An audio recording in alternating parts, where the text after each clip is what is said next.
नई LT grade शिक्षक भर्ती को लेकर बहुत ही अच्छी खबर है। नई एलटी ग्रेड शिक्षक भर्ती का जिक्र 2025 के भर्ती परीक्षा कैलेंडर में देखने को मिल सकता है। इसके संबंध में एक वीडियो लेटेस्ट में मेरे द्वारा बनाया गया था। लेकिन अगर आपको नई प्राथमिक शिक्षक भर्ती चाहिए, समयबद्ध तरीके से चाहिए, जल्दी चाहिए, तो आपको इसके लिए प्रयास करना पड़ेगा। कल की वीडियो में बताया गया था और 2025 परीक्षा कैलेंडर में नई भर्ती का जिक्र होगा, उसके संबंध में कल के पहले वाले वीडियो में बताया गया था। जो जो मेरे द्वारा बताया जा रहा है वही बातें सही साबित होती नजर आ रही हैं। बाकी आप लोग रिपीट करके पूरा वीडियो देख सकते हैं, कल का, परसों का, जो भी आपको देखना हो, जिससे आपको इस बात का विश्वास पड़ जाए कि चैनल के माध्यम से जितनी भी जानकारी आपको दी जाती है 100% ऑथेंटिक दी जाती है। आज के समाचार पत्र को पढ़ने के बाद आपको बड़ी खुशी मिली होगी और आप खुशी के मारे गदगद होंगे। गदगद इसलिए होंगे क्योंकि एलटी ग्रेड और प्रवक्ता के 7,814 पद जल्द भरे जाएंगे। इसके संबंध में आज के समाचार पत्र में बताया गया है। विद्यालयों में भर्ती के लिए नियमावली की बाधा दूर कर दी गई है। कैबिनेट से नियमावली मंजूर होते ही शुरू होगी भर्ती। दोस्तों, हमने आपसे क्या बोला था कि नवंबर दिसंबर तक आप वेट करिए, अच्छी खबर मिलेगी। अगर आप रेगुलर वीडियो देखते होंगे तो आपको जानकारी होगी। इतनी ऑथेंटिक जानकारी पूरे यूट्यूब पर अगर किसी ने आपको दिया हो तो बताइए, कोई दिया है? कमेंट बॉक्स में जरूर बताएं। हर एक खबर चुनिंदा होती है, लेकिन हाँ, खुशखबरी तो मिल जाएगी कि सारी प्रक्रियाएं पूरी हो गई हैं, जो भी गड़बड़ी थी समाप्त कर दी गई है। अब भर्ती का विज्ञापन जारी कर देना चाहिए। अगर आप लोग प्रयास करते हैं तो बहुत जल्द विज्ञापन देखने को मिलेगा, अन्यथा 2025 तक आपको जाना पड़ सकता है। बाकी कोई अपडेट मिलेगा तो इस चैनल के माध्यम से दिया जाएगा। इस चैनल के माध्यम से जितनी भी जानकारी आपको दी जाती है पूर्णतः सही और सटीक होती है। दोस्तों, दीपावली के संबंध में एक खबर बहुत तेजी से वायरल हो रही है कि 1 तारीख को दीपावली है, 31 तारीख को दीपावली। सभी लोग अपना मंथन करके जानकारी दे रहे हैं। मैं आपको बताना चाहता हूं जो मुझे जानकारी प्राप्त हुई है। 29 अक्टूबर को धन त्रयोदशी यानी कि धनतेरस है, दिन मंगलवार है। धनवंतरी पूजा मुहूर्त जो है शाम 6:35 से 8:31 तक है। धनतेरस के दिन खरीदारी का शुभ मुहूर्त दोपहर 11:46 से लेकर 1:10 तक है। 6:59 सायं से लेकर 8:34 तक है।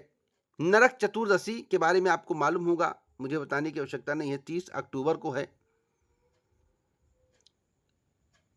और उसके बाद सायंकाल घर से बाहर यानी कि मृत्यु निवारक 4 बत्तियों वाला ज्योतमुखी दीपक यमराज के निमित्त प्रज्वलित करना चाहिए, यह भी मेरा कहना है। हनुमान जन्मोत्सव जो है, हनुमत जन्मोत्सव जो है कब है तो मैं आपको बताना चाहता हूँ, शाम 6:29 से 8:25 तक। और शुभ दीपावली कब मनाई जाएगी इसी की चर्चा तेजी से है। तो शुभ दीपावली जो है 31 अक्टूबर 2024 दिन गुरुवार को मनाना चाहिए। बहुत ही शुभ मुहूर्त है। यह अब तक की सबसे बड़ी खबर मैं आपको दे रहा हूँ। लक्ष्मी पूजन का मुहूर्त जो है शाम 5:21 से 7:35, 55 माफ़ी चाहता हूँ, 55। और वृक्ष लगन शाम 6:08 से 8:23 तक है। दोस्तों, हर एक खबर सबसे पहले मैं आप तक पहुंचाने का प्रयास करता हूं। भैया दूज की बात कर ले तो 3 नवंबर दिन रविवार को है। अब मैं बात करूंगा बीपीएससी की सबसे बड़ी खबर के बारे में। दोस्तों, बीपीएससी परीक्षा की तैयारी बहुत तीव्रता से आगे बढ़ाई जा रही है। शासन स्तर पर काम चल रहा है। आयोग ने परीक्षा केंद्रों के चयन के लिए डीएम को पत्र भी लिख दिया है। सभी केंद्रों पर लगेंगे जैमर, कई स्तरों पर होगी सुरक्षा जाँच। तो यह बिग ब्रेकिंग न्यूज़ है, अब तक की सबसे बड़ी खबर है। संयुक्त सिविल सेवा परीक्षा राज्य के 34 जिलों में आयोजित करने का पूरा प्लान है। एक बड़ी अपडेट मैं आपको और देना चाहता हूं, जो कि बिग ब्रेकिंग न्यूज है यूपी ट्रिपल एससी की। देखिए, यूपी ट्रिपल एससी के संबंध में भी मुझसे जानकारी मांगी जाती है। हमने कहा था कि कोरा आश्वासन मिलेगा आपको। यूपी ट्रिपल एससी के माध्यम से आप धरना करिए, कुछ भी करिए, और संख्या बल जिस तरह से चाहिए उस तरह से संख्या बल देखने को नहीं मिला है। समाचार पत्र में कोई भी खबर निकलवाई जा सकती है, परंतु उसका प्रभाव कितना पड़ता है वह पटल पर आने के बाद ही दिखता है। समाचार पत्र में तो खबर आ ही गया कि नहीं भैया, हम झंडा गाड़ के आए हैं, लेकिन झंडा गाड़े हैं या नहीं सभी को पता है। भर्ती प्रक्रिया तेज करने और रिजल्ट जारी करने के साथ ही 20 से अधिक लंबित परीक्षाओं की तिथि और परीक्षा कैलेंडर जारी करने की मांग के समर्थन में विभिन्न प्रतियोगी परीक्षाओं के अभ्यर्थियों ने शुक्रवार को उत्तर प्रदेश अधीनस्थ सेवा चयन आयोग के कार्यालय का घेराव किया है। प्रदर्शनकारी अभ्यर्थियों ने परीक्षाएं संपन्न कराने में आयोग पर लापरवाही बरतने का आरोप लगाया। गोमती नगर पिकअप भवन स्थित यूपी ट्रिपल कार्यालय के बाहर एकत्र हुए अभ्यर्थियों ने बताया कि प्रारंभिक पात्रता परीक्षा के आधार पर अब तक 20 से अधिक परीक्षाओं के नोटिफिकेशन जारी हो चुके हैं। कई परीक्षाओं की अधिसूचना जारी हुई, 1.5 वर्ष से अधिक का समय हो गया, लेकिन भर्ती भी कंप्लीट नहीं हुई। दोस्तों, अगर आप किसी काम को तीव्रता से करवाना चाहते हो, कम से कम 20,000 लीटर 10,000 लीटर जो है यूपी ट्रिपल को 10-20,000 लीटर जो है उत्तर प्रदेश के मुख्यमंत्री योगी आदित्यनाथ जी के पास भेजिए, आपका काम हो जाएगा। भर्ती परीक्षा कैलेंडर इसे नहीं कहते कि 2 भर्तियों का 3 भर्तियों का नोटिस जारी कर दिया जाए, उसमें भर्ती परीक्षा कैलेंडर हो। आने वाली परीक्षाओं के बारे में जानकारी, भविष्य में होने वाली परीक्षाओं के बारे में जाने की वैकेंसी के बारे में जानकारी, उसे भर्ती परीक्षा कैलेंडर कहते हैं। नवंबर से लेकर दिसंबर के बीच में परीक्षा होगा, उसे भर्ती परीक्षा कैलेंडर नहीं कहते हैं। भर्ती परीक्षा कैलेंडर उसे कहते हैं जिसमें निर्धारित तिथि का जिक्र हो, उसे भर्ती परीक्षा कैलेंडर कहते हैं। बाकी आप लोग धरना देकर आए हैं, प्रदर्शन करके आए हैं, आपको मालूम होगा कितना अच्छा आश्वासन मिला है। मैं तो सीधे जानता हूं कि ग्रुप को चमकाने के लिए, यूट्यूब को चमकाने के लिए हर बार प्रयास नहीं करना चाहिए। ऐसा प्रयास करना चाहिए जिससे आदमी को सफलता मिल सके, अभ्यर्थियों का लाभ हो सके। बाकी समय नष्ट करने को कोई भी जा सकता है, नष्ट करके आ सकता है, वह नष्ट ही हुआ समय, उसमें कोई दो राय नहीं है। रेलवे भर्ती बोर्ड की तरफ से एक बड़ी अपडेट मिली है। आरआरबी की सबसे बड़ी खबर मैं आपको देने जा रहा हूं। रेलवे भर्ती बोर्ड ने कई परीक्षाओं की तिथि में बदलाव किया है, जैसा कि आपको मालूम हो, नोटिस के माध्यम से जानकारी दी गई है।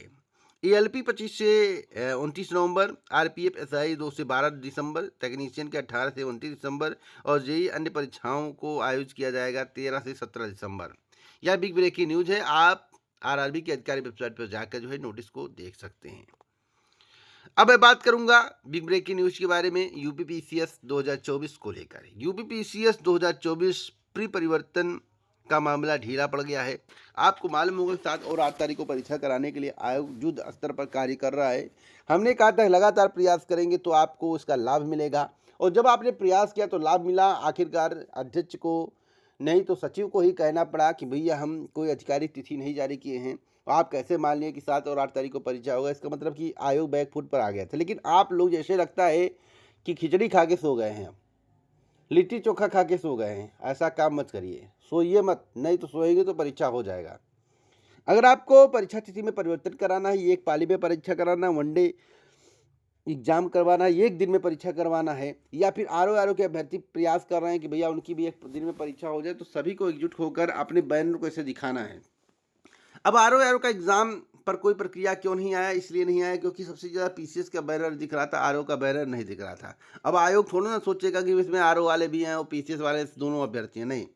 तो अगर आप चाहते हो कि यूपी पीसीएस प्रीलिम्स समयबद्ध तरीके से ना होकर एक दिन में हो, मतलब 7-8 तारीख जो समयबद्ध रखा गया है, जो समय बताया गया 7-8 तारीख को, उस पर ना हो कि या तो 7 को हो या 8 को हो, और आरओ की परीक्षा उसी प्रकार से आयोजित किया जाए और तिथि में परिवर्तन भी कर दिया जाए, क्योंकि गैपिंग कम होगा, कम समय बचेगा दोनों परीक्षाओं की तैयारी के। तो आपको जिस तरह से उस दिन गए थे, उसी तरह से हुजूम के साथ आपको उत्तर प्रदेश लोक सेवा आयोग पर जाकर बात करनी चाहिए और तत्कालिक आधिकारिक नोटिस जारी करवानी चाहिए। अन्यथा आपकी परीक्षा हो जाएगी और आप समझ भी नहीं पाओगे और नॉर्मलाइजेशन का झटका आपको लग जाएगा। तो इसी प्रकार की ऑथेंटिक जानकारी के लिए इस वीडियो को शेयर करें। पूरा वीडियो सुनने के लिए आप सभी का दिल से धन्यवाद।